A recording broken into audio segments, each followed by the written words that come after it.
difference between good debt and bad debt. A good debt is something that actually earns you something.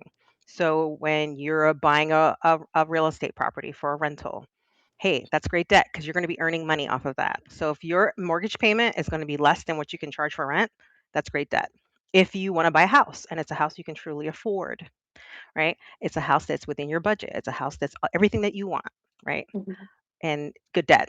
You're going to earn equity throughout the years, right? Good debt. So if you're buying a car for the purposes of a business or renting it out, and maybe you're leasing the car and you're writing it off of your taxes, then cool. You've got income that covers that expense, right? And if you've got a credit card solely for the reason of increasing your credit, you would not be keeping debt on that card, right? You'd be paying it off every single month. So it wouldn't be good debt or bad debt. There should be no debt. If you're using a credit card, it's just a tool to get what you want, and it's not a vehicle to be able to buy things you can't afford.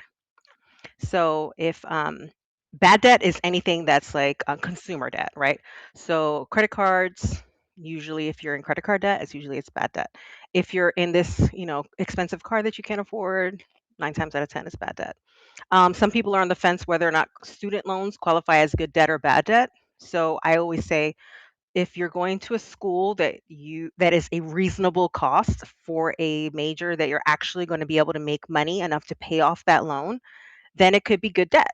But if you go to school and you're paying $100,000 a year to graduate in basket weaving, and you're going to end up working, 12 hours a week, making $50 an hour for the rest of your life, then it's probably not a good idea. So people have kind of mixed reviews on whether or not spending for college is good or bad. It's all about the return on investment. So if you're going to spend money to make money, then awesome. If you're going to spend money to just be end up working in Starbucks, then it's not worth it.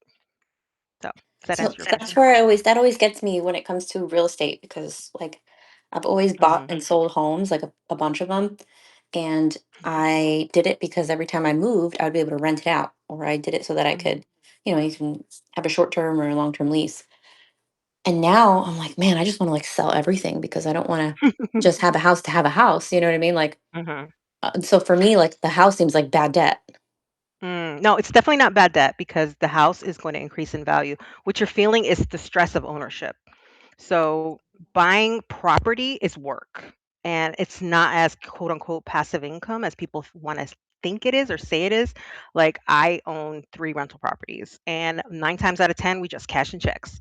And then there's that 10th time where it is a nightmare, right? And you've got to go in and redo a property, or you've got to take out 50 bags of trash, or you've got to do an eviction, and it just makes you feel like, why do I do this? But then the other like 80, 90% of the time, it's pretty great. So it's great if you need cash flow and you want to create like that passive income so that you don't want to work one day and you want to live off of your rental properties. Wonderful. If you don't need that, then you could definitely sell those houses, put that money into the market, and be earning on your money with way less stress. So buying property is always a stress thing.